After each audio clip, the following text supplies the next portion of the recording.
بسم اللہ الرحمن الرحیم.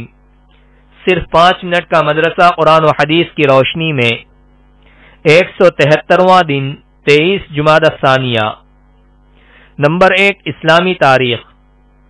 حضور صلی اللہ علیہ وسلم کی وفات سے صحابہ کی حالت. رسول اللہ صلی اللہ علیہ وسلم کی وفات کی خبر مدینہ کے اطراف میں فوراً پھیل گئی.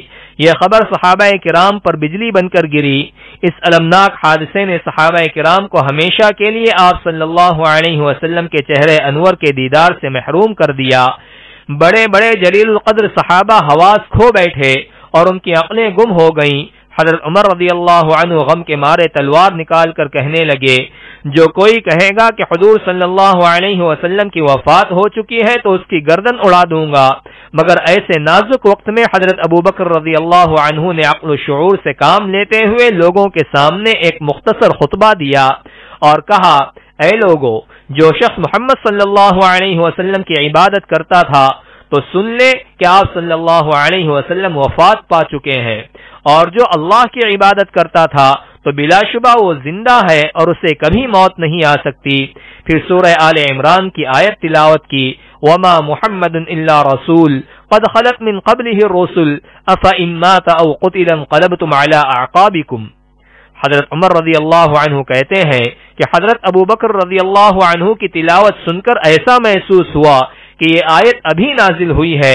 اس کے بعد صحابہ کو کچھ ہوش آیا اور یقین ہوا کہ رسول اللہ صلی اللہ علیہ وسلم اپنا فریضہ رسالت پورا کر کے اپنے رب کے پاس جا چکے ہیں.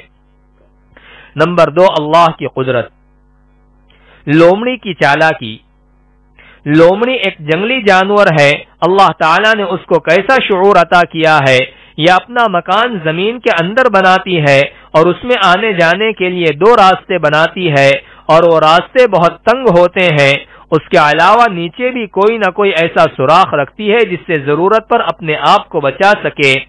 ایک راستے سے اگر کوئی پکڑنا چاہے تو دوسرے راستے سے بھاگ جاتی ہے، اور اگر دونوں راستوں پر کوئی اس کو گھیر لے تو نیچے کے سوراخ سے اپنا بچاؤ کر لیتی ہے. یہ شعور اور سمجھ لومڑی کو کس نے عطا کیا؟ نمبر 3 ایک فرض کے بارے میں. مسجد میں داخل ہونے کے لیے پاک ہونا. رسول اللہ صلی اللہ علیہ وسلم نے فرمایا، کسی حائضہ عورت اور کسی جنوبی یعنی ناپاک آدمی کے لیے مسجد میں داخل ہونے کی بالکل اجازت نہیں ہے.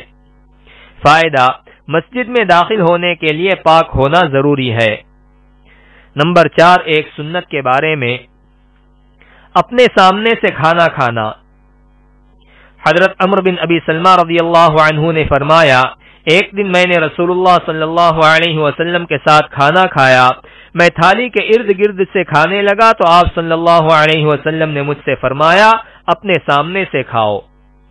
فائدہ: اگر ایک ساتھ کئی آدمی کھانا کھائیں تو ہر ایک اپنے اپنے سامنے سے کھائے، یہی سنت ہے. نمبر 5 ایک اہم عمل کی فضیلت. قرآن کی تلاوت کرنا. رسول اللہ صلی اللہ علیہ وسلم نے فرمایا، قرآن شریف کی تلاوت کیا کرو، اس لیے کہ قیامت کے دن یہ اپنے ساتھی یعنی پڑھنے والے کی شفاعت کرے گا. نمبر 6 ایک گناہ کے بارے میں. جانوروں کو بے مقصد مارنا. رسول اللہ صلی اللہ علیہ وسلم نے فرمایا، جس نے کسی چڑیا کو بے فائدہ مارا ہوگا تو قیامت کے دن اللہ تعالیٰ کے سامنے فریاد کرے گی کہ اے میرے رب، فلاں نے مجھے بے مقصد مارا تھا اور کسی ضرورت و فائدے کے لیے نہیں مارا تھا. نمبر 7 دنیا کے بارے میں. دنیا کا کوئی بھروسہ نہیں.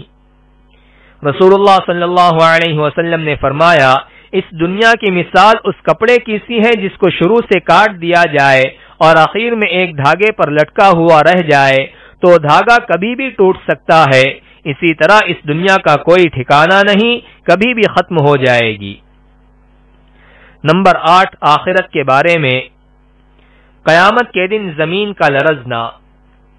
قرآن میں اللہ تعالیٰ فرماتا ہے، جب زمین پوری حرکت سے ہلا دی جائے گی اور زمین اپنے بوجھ یعنی مردے اور خزانے باہر نکال دے گی اور انسان کہے گا کہ اس زمین کو کیا ہو گیا ہے، اس دن زمین اپنی باتیں بیان کر دے گی، اس لیے کہ آپ کے رب نے اس کو حکم دیا ہوگا. نمبر 9 طب نبوی سے علاج. سرکہ کے فوائد.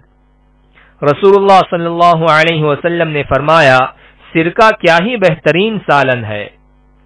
فائدہ، سرکے کے بارے میں محدثین حضرات کہتے ہیں کہ یہ تلی کے بڑھنے کو روکتا ہے، جسم میں ورم نہیں ہونے دیتا، کھانے کو ہضم کرتا ہے اور خون کو صاف کرتا ہے اور پھوڑے پھنسیوں کو دور کرتا ہے۔